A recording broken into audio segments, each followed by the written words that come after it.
Bonjour à tous, dans cette leçon, nous verrons avec un exemple pratique tout ce que nous avons appris, à savoir l'application de 4 règles importantes de référencement naturel par l'écriture de contenu. Nous allons commencer la première, la plus importante, à savoir la correcte application d'un système de calcul à une stratégie. Nous verrons ensuite comment nos mots-clés ont-ils été positionnés grâce à des pages qui respectent une écriture sémantique correcte et donc une correcte rédaction et gestion des tags sur nos pages. Nous allons ensuite vérifier la présence de ces pages dans le sitemap et enfin nous vérifierons la correcte application de règles d'utilisation et de portée qui, comme nous l'avons vu dans un WordPress, a un maximum de 500 mots-clés. Nous avons choisi pour vous un WordPress et non un système engine parce que WordPress est un CMS très utilisé.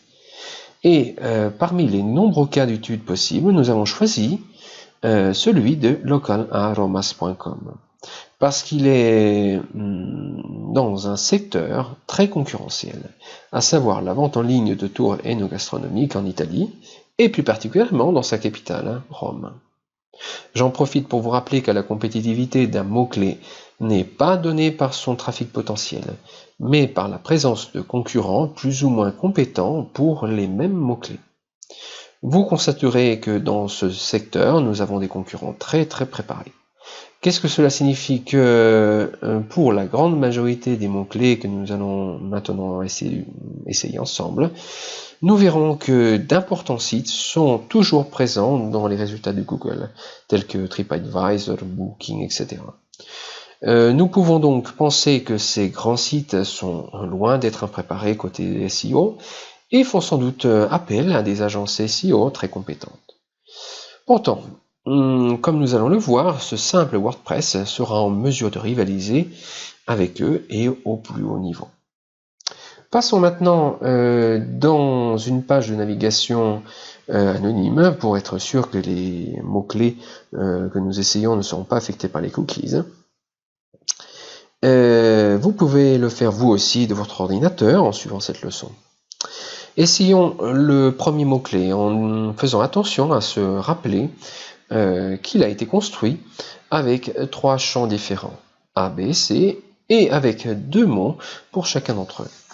Affordable Food est le champ A, Private Testing est le bloc 2, le bloc B, Rome Trastevere est le champ C. Donc, nous avons une stratégie de base qui prévoit un objet dans le champ 1, un détail sur l'objet dans le champ B et une localité dans le champ C.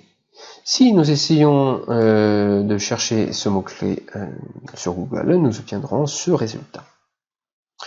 Comme vous pouvez le voir, il y a de grands concurrents pour cette recherche. Nous avons TripAdvisor, Food2Rome, Viator, et ainsi de suite. Mais à la première page de Google, nous retrouvons notre site Localaromas. Essayons maintenant de changer le mot-clé, toujours selon la logique mathématique que nous avons appris. Changeons la localité et mettons dans le champ C Roman Ghetto. Nous avons toujours des concurrents très importants, mais notre WordPress est toujours en première position. Continuons à changer les mots-clés et essayons une autre localité qui est très connue pour son sein et gastronomie. Et donc écrivons Testaccio Market. Comme vous pouvez le voir, les mots-clés changent, mais le résultat reste le même. Notre WordPress reste en tête et devant des colosses comme TripAdvisor.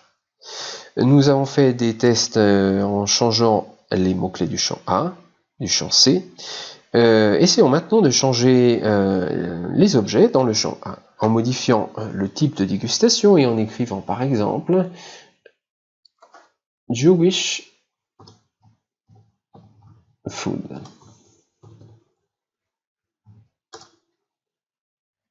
Comme vous pouvez le voir, nous continuons à maintenir un excellent référencement naturel, toujours avec d'excellents concurrents. Changeons encore l'objet dans le champ A et mettons cette fois-ci olive oil.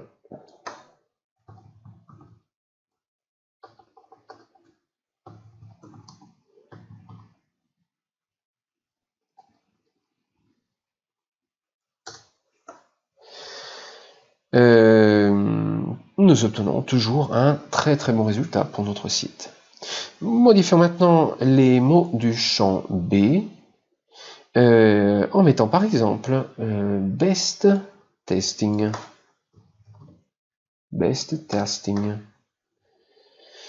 Et comme vous pouvez le voir, les mots-clés sont différents, les concurrents changent, mais le résultat final pour notre site localaromas.com reste le même, avec un excellent référencement naturel. Essayons d'entrer maintenant Testing Tours.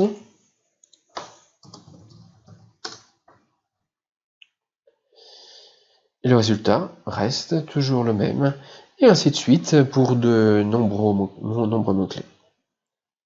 Nous avons donc compris combien c'est important, mais également facile, le fait de gérer une stratégie. Voyons un peu maintenant comment vérifier la correcte application de ce que sont les règles liées à la gestion des tags. Comme nous l'avons vu, 3 tags sont visibles dans cette SERP et les 3 autres dans la page. Quels sont les 3 tags présents dans la SERP? Nous retrouvons notre URL. Ensuite, nous avons notre tag MetaTitle. Et nous avons ensuite notre MetaDescription. Ouvrons cette page et voyons où sont positionnés les 3 autres tags. Alors, voici notre page. Comme vous pouvez le voir, c'est un template moderne. Nous en parlerons plus en détail après. Il est très bien construit et beaucoup plus complexe du modèle que nous avons vu avant avec Antiquingeli. Mais à l'intérieur de ces codes sources très complexes, nous pouvons retrouver les 3 tags qui nous intéressent et qui ont exactement les mêmes règles que le modèle précédent d'Antiquingeli. Donc, voici notre tag H1. Si vous voulez le vérifier, il vous suffit de le sélectionner comme on vient de le faire maintenant, de cliquer sur le bouton droit de la souris et de procéder à la vérification. Donc là c'est en italien, mais vous trouverez la même information en français. Et qu'est-ce que nous observons? Nous avons bien notre tag H1.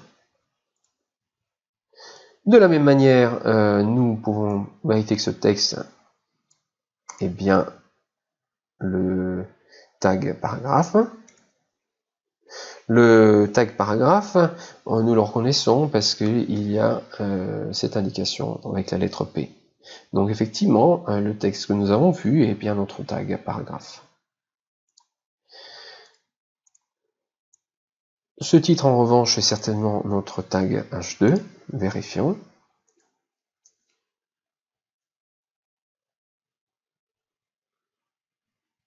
Effectivement, tag H2.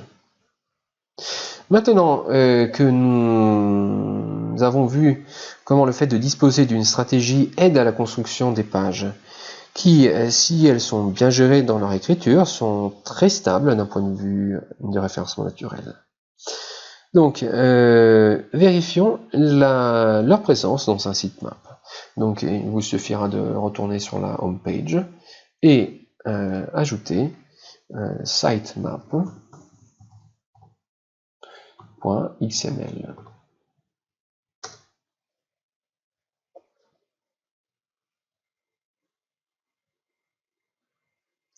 Comme vous pouvez le voir, le sitemap est bien présent, nos pages sont bien présentes et tout est bien ordonné. Voilà, il nous reste juste à vérifier les 2 dernières choses. Retournons sur le site et essayons de comprendre où a été placé l'index. Parce que rappelez-vous, la règle d'utilisation est la dernière règle à respecter, et donc nos pages écrites qui contiennent 6 tags et qui sont dans le sitemap devront être insérées dans ce que l'on appelle l'évolution du menu de navigation pour être aussi accessible en interne sur le site. Donc cherchons notre index. Il est coutume de le mettre en pied de page, donc allons en pied de page du site. Et voilà. Le lien de notre index est celui-ci. Cette page permet au Spider d'évaluer comment utiliser toutes ces pages. Et un utilisateur peut en faire de même dans la mesure où ces pages sont accessibles très facilement. Nous pouvons également cliquer sur un de ces liens qui ouvrira une des pages que nous avons créées. Voilà, c'est le concept d'utilisation. Il nous reste maintenant qu'à vérifier si les paramètres de portée ont été respectés. Règle qui nous oblige à utiliser un WordPress pour un projet SEO de maximum 500 pages et un maximum de 5000 pages pour un système online. Donc revenons sur notre index. Copions la partie qui nous intéresse et allons sur Google, mettons site, 2 points.